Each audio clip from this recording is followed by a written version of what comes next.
проснулся внезапно, как от удара. Рядом кто-то был. Он не мог его видеть. Он вообще не видел ничего. Он был слеп. Он, князь Владимир Киевский, победитель, владыка, воин.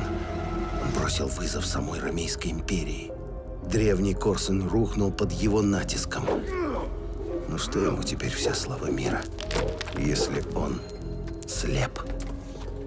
Рядом стоял некто, которого он не знал. Тьма начала редеть, как перед рассветом. В памяти всплыли слова, слышанные в далеком детстве. «Яко ты иси воскресение и жизнь».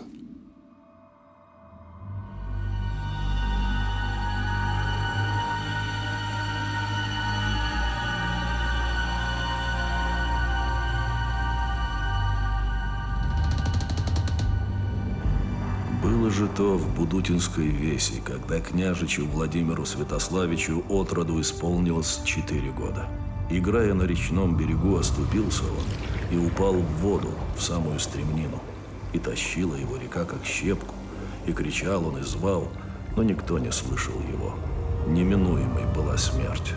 Но на пути попался камень огромный, и уцепился он за тот камень, и тем спасся.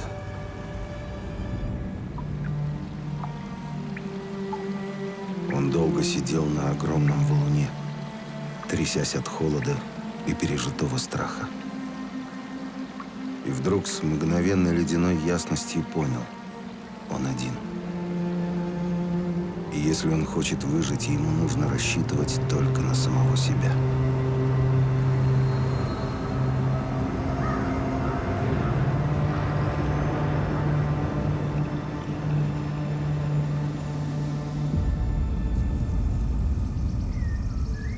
Трех лет от роду Владимир был отлучен от матери. Отца тоже почти не видел.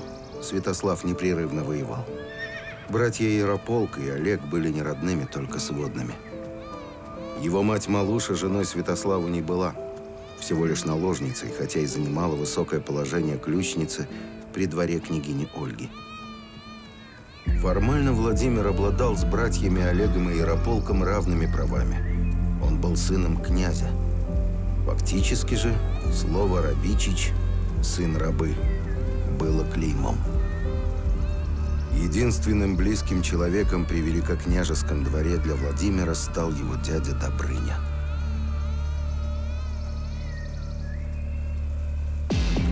Вскоре после смерти матери княгини Ольги Святослав собрался в очередной дальний поход в южные земли, к границам Ромейской империи. Раньше, когда его в Киеве не было, государством управляла княгиня Ольга.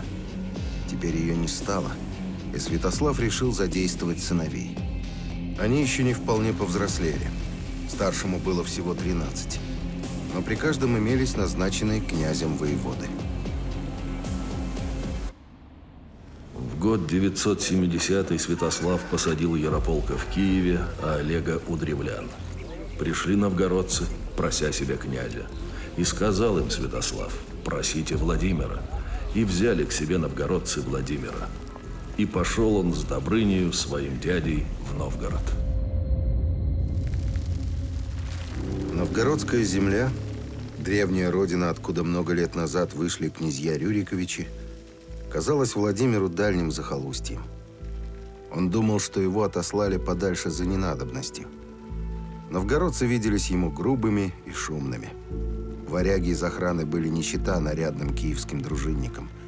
Угрюмые, заросшие бородищами, расписанные страшными узорами, увешанные амулетами.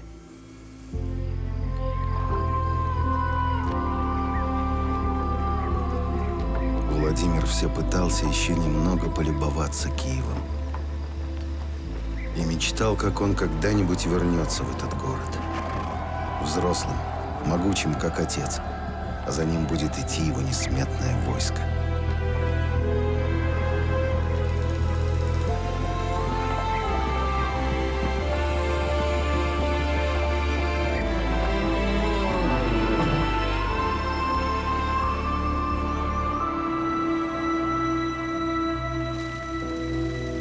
Жизнь в Новгороде оказалась намного интереснее, чем предполагал Владимир.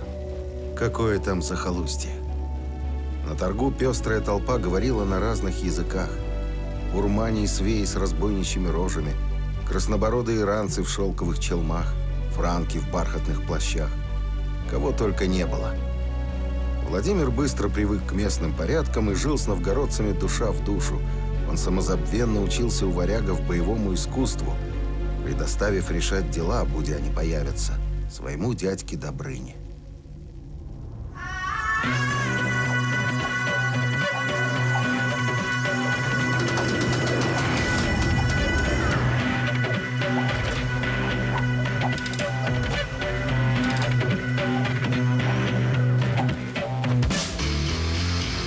В тот день Владимир сильно увлекся поединками.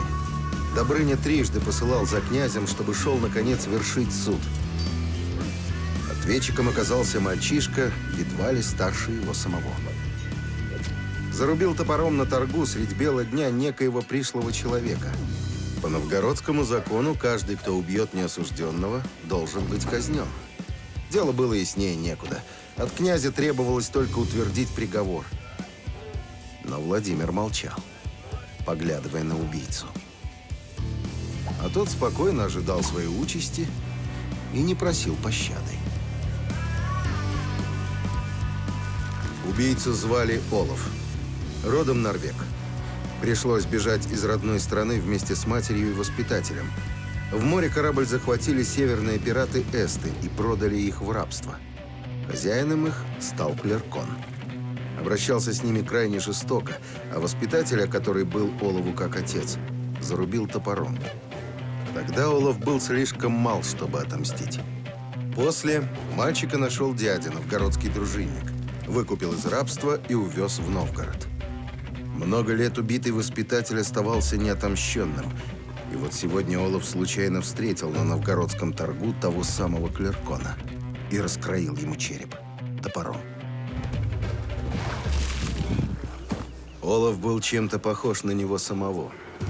Вот только Владимир вряд ли сумел бы с такой отчаянной отвагой отомстить обидчику. И князь заявил: поскольку убитый воспитатель был ответчику как отец, то убийство можно считать кровной местью. Закон не нарушен.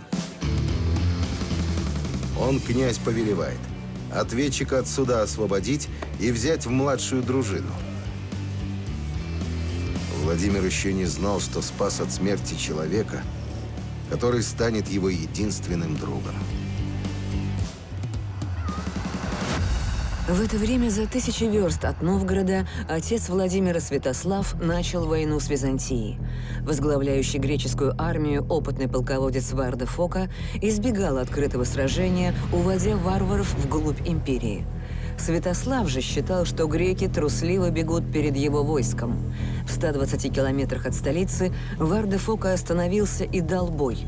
Силы были примерно равны, однако греки были на своей земле. Святослав слишком поздно понял, что его заманили в ловушку, но отступать было некуда.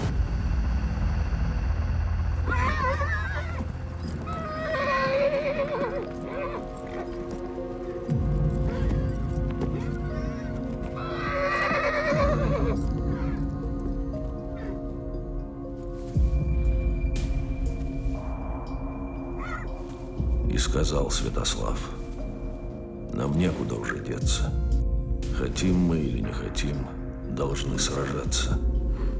Так не посрамим земли русской, но ляжем здесь костьми, ибо мертвые сраму не имут. Станем крепко, а я пойду впереди вас. Если моя голова ляжет, то о своих сами позаботьтесь.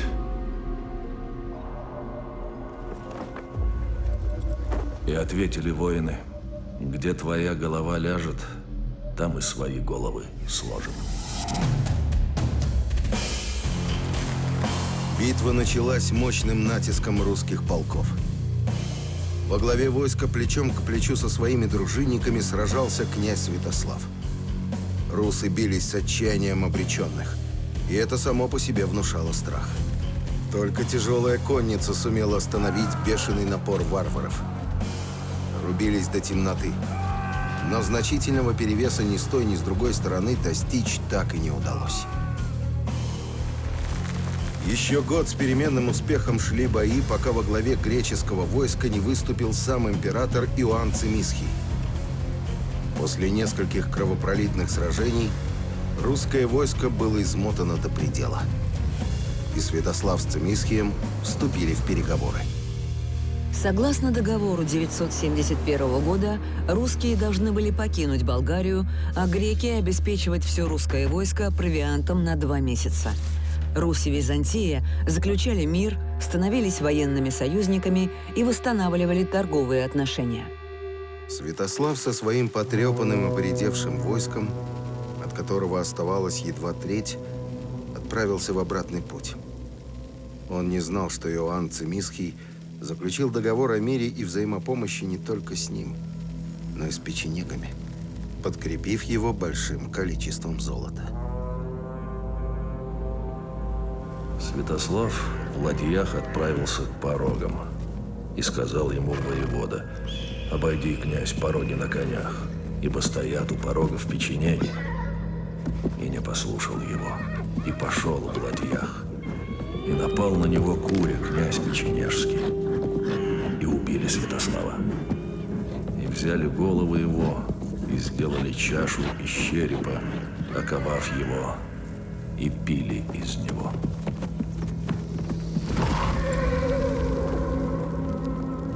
Добрыня сказал, что отца больше нет. Эту минуту Владимир запомнит на всю оставшуюся жизнь.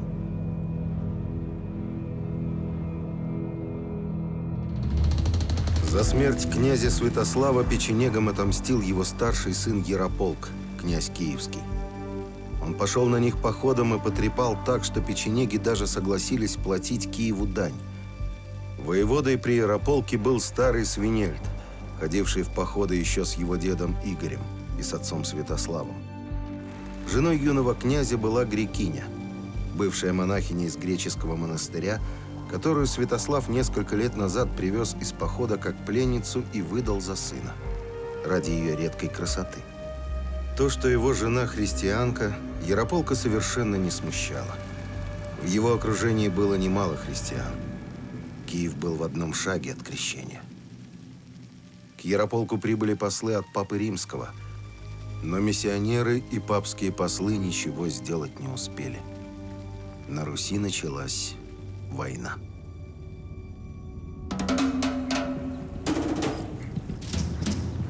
Князь Олег совершал традиционный лов – загонную охоту в своих деревах, в древлянском лесном массиве. Каково же было его изумление, а потом и бешенство, когда неожиданно он увидел мчащую через его лес чужую охоту. Олег был на своей земле, в своем владении. Появление здесь чужаков было не просто дерзостью, это было святотатством. Княжеский лов являлся священным действом, закреплявшим власть потомка небесных богов над землей и ее тварями. Лют Свинельдич, сын киевского воеводы, недвусмысленно показал Олегу, что считает его земли своими. Олег принял вызов. Со своими людьми он нагнал чужую охоту и перебил ее всю. До последнего человека.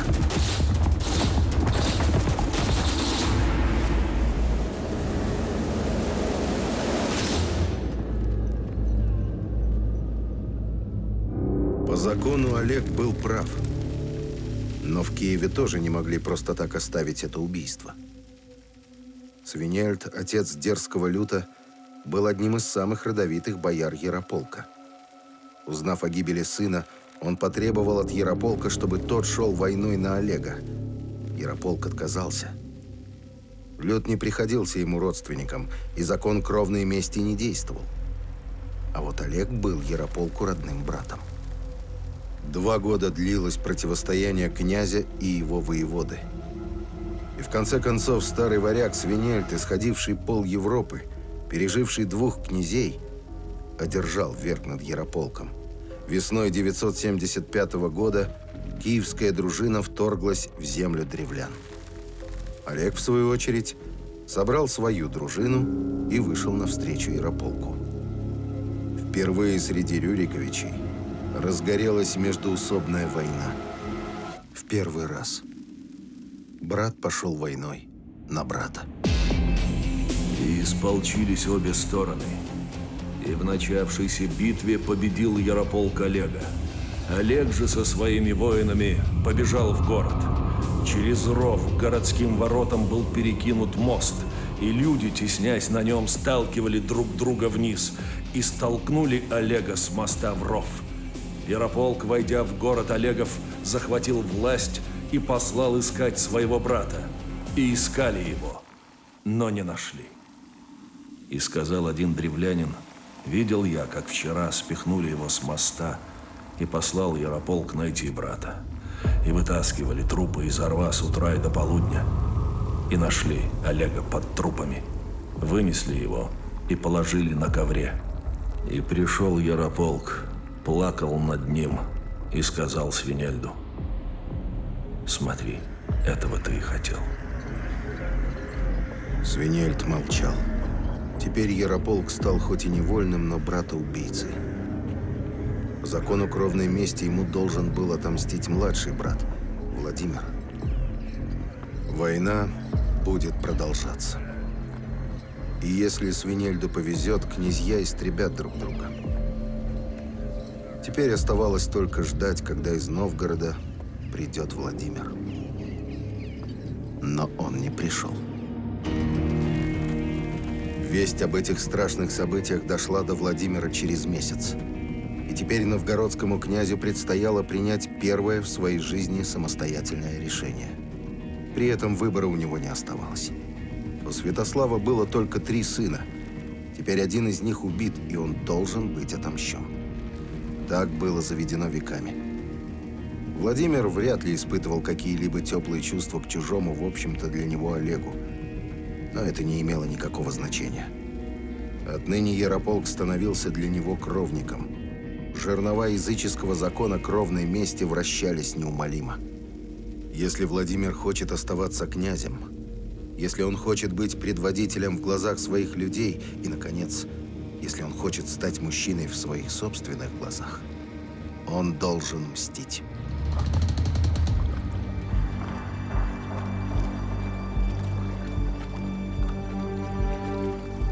Но летом 976 года в Новгороде его уже не было. Владимир решился на отчаянный шаг. Забрав с собой княжескую казну, немногочисленную челядь и верного Добрыню, он отправился за море. На носу дракара сидели 2, почти ровесники. Молодой новгородский князь и бывший раб, потомок норвежских королей, ныне его наперсник. Оба приближались к земле своих предков, земле северных богов и героев. В эту минуту они оба, 2 изгнанника, плыли навстречу неизвестности.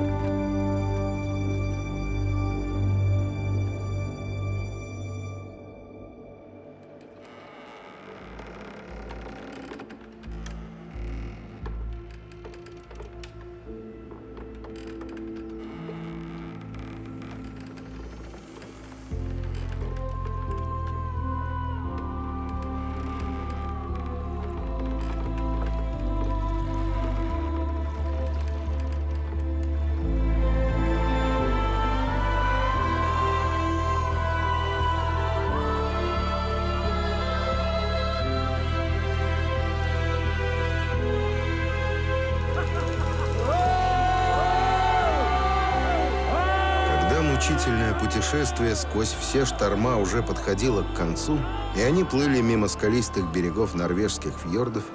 Справа по борту вдруг забурлила вода. Свинцовые волны понеслись по кругу, и разверзлась кипящая пеной бездна. Гребцы кинулись на весла и одним мощным рывком отбросили корабль подальше от того места, где кипящее море уже всасывалось в чудовищную воронку. Владимир содрогнулся, представив себя внутри этого водоворота. С каждым кругом все ближе к гибели. Говорили, что этот водоворот иногда выбрасывает то, что поглотил. Наверное, даже из этой бездны можно выбраться живым. Но для этого нужно решиться пойти навстречу смерти.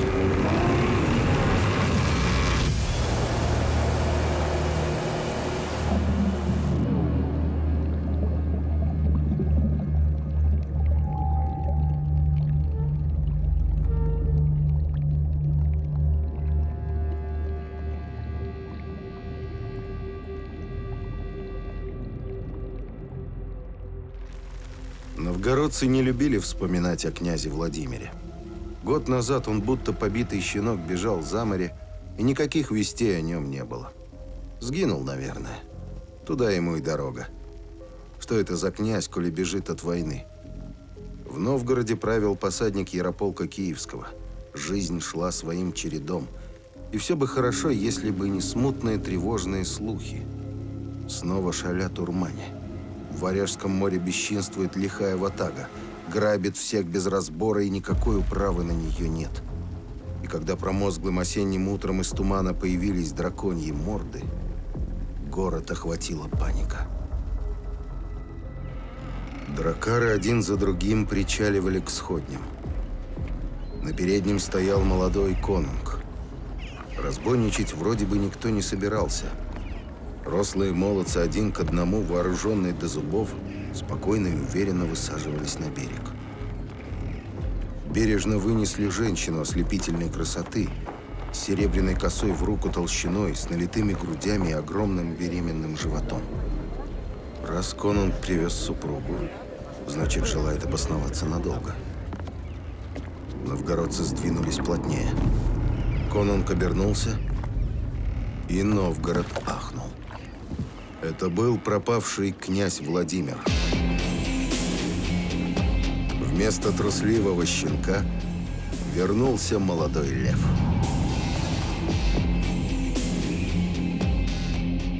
Уйдя за море с горсткой людей, Владимир вернулся с многочисленной дружиной. Это были северные морские разбойники-викинги. Теперь Ярополка ждала война.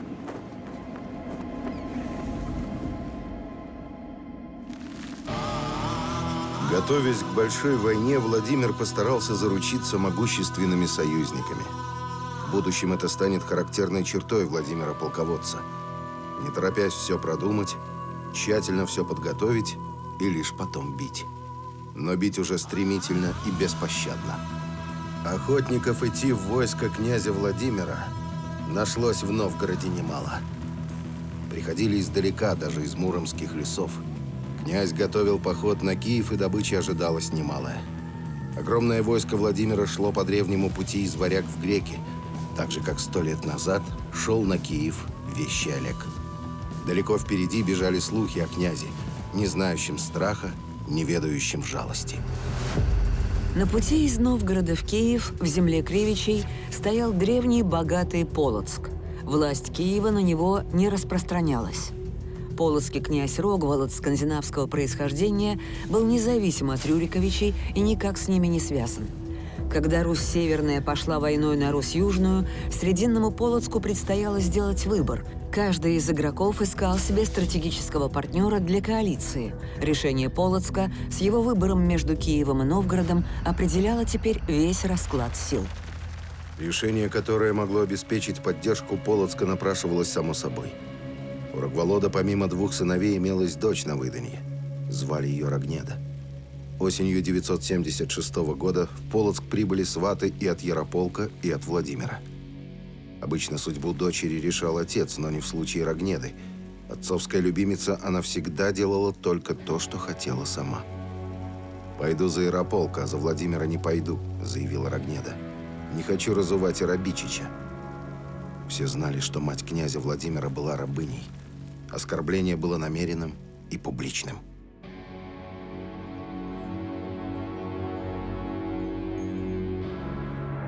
Владимир с интересом наблюдал, как дядька захлебывается от ярости, рассказывая про Рогнедины слова, и думал: союз Полоцка с Киевом допустить нельзя. Дядька обижен — это плохо. Девчонка с норовом — это хорошо. Добрыня не понимал, почему Владимир молчит. Может, не дослышал? Это она про тебя, княже, сказала, не хочу разувать Арабичича. Что ж, быть посему, спокойно ответил Владимир. Коли не хочет невеста, не будем разуваться. И улыбнулся так, что Добрыню продрало морозом по коже. В княжеском дворце все стояло вверх дном. Вот-вот приедут послы из Киева вести Рогнеду на свадьбу с Ярополком. За окном послышались крики, топот копыт. Приехали. Рогнеда отпихнула девок, путаясь в разбросанных по полу сарафанах, бросилась к окну и отшатнулась. Во двор въезжали не киевляне, а косматые варяги, топча конями порубленных полоцких стражей. Владимир взял город, и самого Рогволода захватил, и жену его, и дочь его, и был с нею на глазах у ее отца и ее матери. Потом отца ее Владимир убил, а саму взял себе женой и нарек ей имя Горислава. Свадебный обряд разувания жениха означал признание невесты власти своего будущего супруга. Надменность Рогнеды и гнев Владимира превратили этот символический ритуал в чудовищную кровавую реальность. Изнасиловать девушку, заставив смотреть на это ее родителей, а по окончании муки хладнокровно их убить. Даже для безжалостного времени князя Владимира это было слишком. Полоцк был сожжен дотла, а земли княжества отошли Владимиру. Несчастная же Рогнеда, руганная на глазах у своих родителей, не только станет законной женой Владимира, но и родит ему впоследствии 4 сыновей. Ко времени войны с Ярополком Владимир уже был женат и имел первенца Вышеслава. Многоженство на Руси, как и в других языческих землях, было вполне обычным явлением. Чем больше жен мог себе позволить человек, тем большей властью и авторитетом он обладал в глазах окружающих. Владимир набирал силу, увеличивался и его гарем.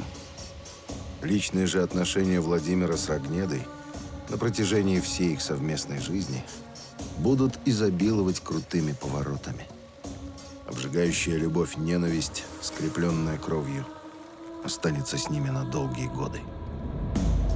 Родила Рогнеда Владимиру Изяслава. Имел к тому времени он уже многих жен, и стала она негодовать. Однажды он пришел к ней на ложе, и когда уснул, хотела она его зарезать ножом. И случилось ему проснуться и перехватить ее руку. Она же его попрекала: «Вот отца моего убил и землю его полонил, а теперь не любишь ни меня, ни этого ребенка». Он же повелел ей одеться в свое свадебное платье и сесть на чистой постели в хоромах с тем, чтобы казнить ее. Она так и сделала, но вложила своему Изяславу в руку обнаженный меч. Владимир же, придя, воскликнул: «Да кто думал, что ты здесь?» и бросил свой меч.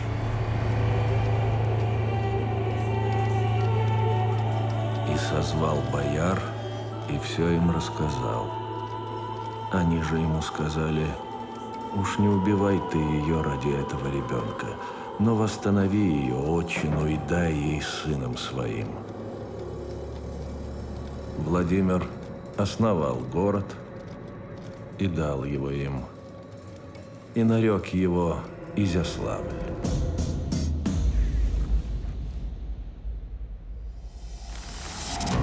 Когда Владимир подошел к Киеву, там уже знали о кровавой полоцкой свадьбе, и город хорошо подготовился к осаде.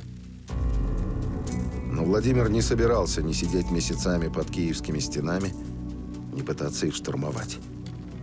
Он не хотел разрушать войной Киев, волшебный город своей мечты. Ему нужен был только Ярополк. Он отправил в осажденный город лазутчиков, чтобы поискали предателя в ближайшем окружении князя Ярополка. Продать своего князя согласился воевода Блуд, который с недавних пор занимал место Свинельда и пользовался полным доверием Ярополка. Владимир обещал Блуду место близ себя и наибольшие почести. Блуд убедил своего князя покинуть Киев, чтобы не губить зря ни в чем не повинных людей. И Ярополк с дружиной бежал в городок Родень.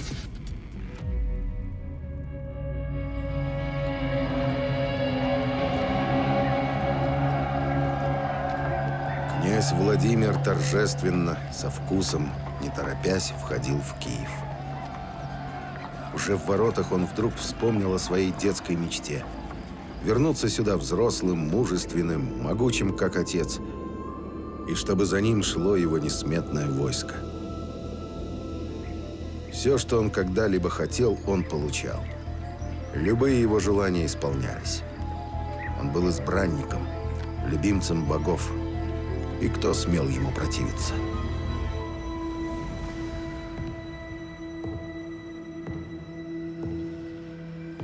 Сказал Блуд Ярополку: «Видишь, сколько воинов у брата твоего.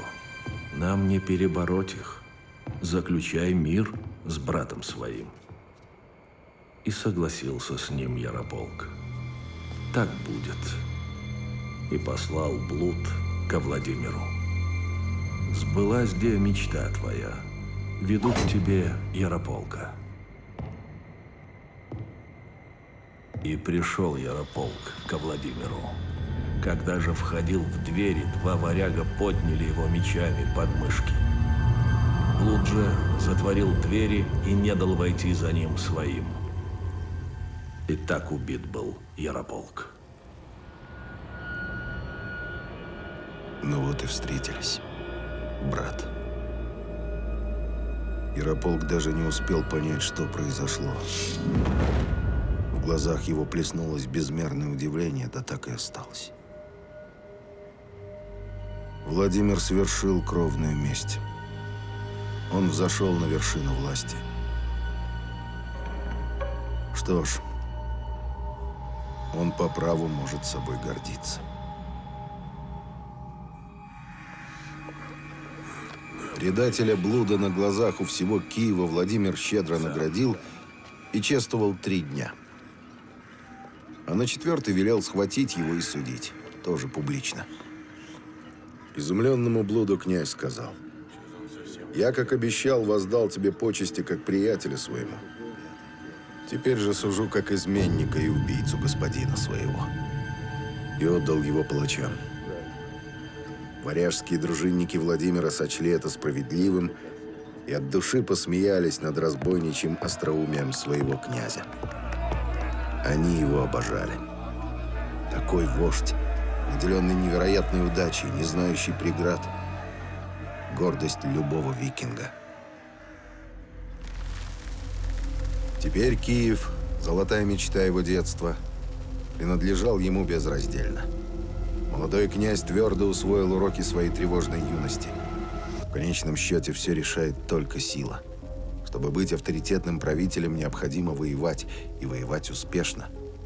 За первые 8 лет своего правления Владимир совершил по меньшей мере 10 больших походов. Он воевал даже чаще, чем его отец. Но в отличие от Святослава, завоевание дальних земель не было его целью. Маршруты всех походов Владимира проходили по радиусам почти правильного круга, в центре которого находился Киев. К 985 году под непосредственной властью киевского князя Владимира Святославича оказались Киев, Переяславль, Любич, Чернигов, Перемышль, Туров, Полоцк, Смоленск, Псков, Новгород, Ростов, Муром, Тьму-Таракань, Белая Веша. Ему платили дань племена ятвягов, Веси, Чуди, Мери, Вятичей, Радимичей, Лензян. Им были заложены города Суздаль и Владимир-Волынский. Во всех подвластных Киеву городах Владимир посадил своих наместников. Самых опытных и авторитетных из числа воевод, бояр, старших дружинников. Они не имели никаких связей с населением областей, которыми предстояло править, и были преданы лично князю Владимиру. Наведя порядок на земле, Владимир захотел упорядочить и высшие сферы. Он задумал превратить Киев в сакральный центр всех русских земель. На холме близ княжеского дворца было обустроено капище с огромными идолами. Богов для Перунова холма Владимир отбирал лично.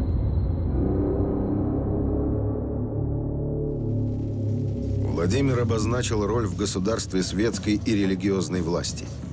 По сути, это была попытка превратить верование в государственную религию. а установление иерархии божеств с Перуном во главе было первым шагом к единобожию. Но Владимир этого, конечно, не знал. Он утверждал свою власть и на земле, и под землей, и на небе. А чтобы никто не сомневался в абсолюте его власти, взял на себя еще и функции верховного жреца.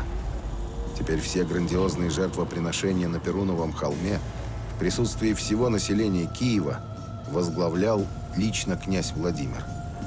И все от мала до велика видели, как похож лицом князь Владимир на Перуна. Или это Перун похож на князя Владимира. Устраивал также раз в неделю пир в Гриднице, чтобы приходить туда всем боярам и всему народу, и воинам, и управителям, и лучшим мужам при князе и без князя. Бывало на тех обедах множество мяса, говядины и птицы, и дорогой рыбы, и овощей, и масла, и всего прочего, приготовленного руками, и питья, вина разного и медов разных. Владимир хотел быть в глазах своего народа щедрым, как солнце, изливающее свет и тепло. Особенно важна была для него дружина. Каждый воин должен быть лично предан своему князю, и каждый должен чувствовать его отеческую заботу. Пусть даже этот воин сам годится молодому князю в отцы. Владимир всей душой любил эти буйные праздники. Он был молод. Он все делал с размахом и мощью. И воевал, и пировал. Он по всем статьям был победитель, а победитель получает все. Жизнь уже не тащила его, как щепку. Жизнь кипела хмельной пеной. Он черпал ее полным ковшом, упивался ее сладостью. И жажда его становилась все сильнее. Был же Владимир побежден похотью женскою. Были у него жены. Рогнеда, от нее он имел 4 сыновей, Изяслава, Мстислава, Ярослава, Всеволода и 2 дочерей. От гречанки имел он Святополка, от чехини Вышеслава, а еще от одной жены Святослава и Мстислава, а от болгарыни Бориса и Глеба. И наложниц было у него 300 в Вышгороде, 300 в Белгороде, до 200 в Берестове. И был он ненасытен в блуде, приводя к себе замужних женщин и растлевая девиц. О невероятном сластолюбии русского князя ходили легенды по всей Европе. А для киевлян мужская сила и темперамент Владимира были поводом для гордости, лишним доказательством того, что их предводитель всем князьям князь, который, может, и не человек вообще, а бог в человечьем обличии. И только сам Владимир знал, что и веселое буйство на пирах, и бесконечные плотские утехи, и грандиозные действия на Перуновом холме – все это лишь попытки заглушить непонятную мучительную тоску, которая с недавних пор постоянно жила в его сердце. И чем дальше, тем очевиднее становилось, что ни вином, ни жертвенной кровью ее не залить. Словно упала с глаз радужная пелена. Оказалось, что и громадные идолы, и пышные церемонии не нужны вообще никому, кроме разве волхвов. Посадские приходили на Перунов холм только по принуждению на официальные праздники.